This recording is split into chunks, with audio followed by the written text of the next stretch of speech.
জানো শিপু, আজকে আমাকে অনেক গর্ভবতী লাগছে। গর্ভবতী লাগছে মানে? মানে ওই যে পাউট পাউট।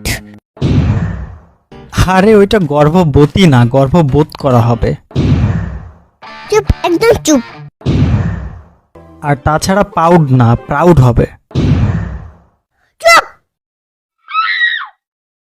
আচ্ছা যাই হোক, তুমি কি জন্য গর্ভবতী হচ্ছ শুনি? আমি একজনের অনেক বড় উপকার করে দিলাম। কার? শয়তানের। মানে?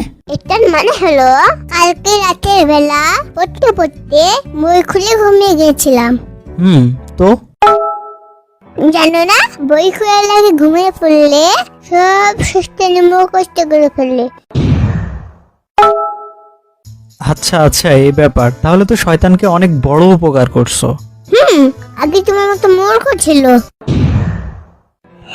এখন তো প্রচুর শিক্ষিত হয়ে গেছে। অনেক মহৎ কাজ করে ফেলছো। আমি একটা সিদ্ধান্ত নিয়েছি, কি শুনি? প্রতিদিন রাতে বই খুলে ঘুমিয়ে যাব, আর সব পড়ে দীক্ষিত হয়ে যাবে, শিক্ষিত হয়ে যাবে। আচ্ছা এটা বুঝলাম, কিন্তু শয়তান যদি শিক্ষিত হয় তাহলে তোমার কি লাভ? আমা, সমাজের নিচে পাই দাঁড়াতে হলে শিক্ষক হিসেবে আমাকে ভালো লাগবে।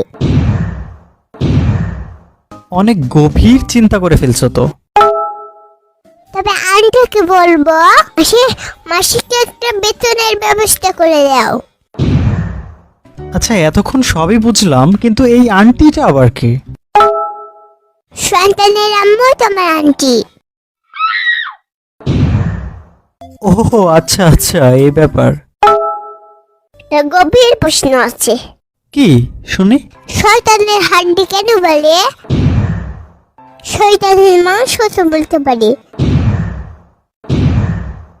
শয়তানদের গায়ে কোনো মাংস থাকে না, ওদের গায়ে শুধু হাড্ডি আর হাড্ডি, এজন্য। কখনের মতো। আরে ওইটা ককনাল না, কঙ্কাল হবে।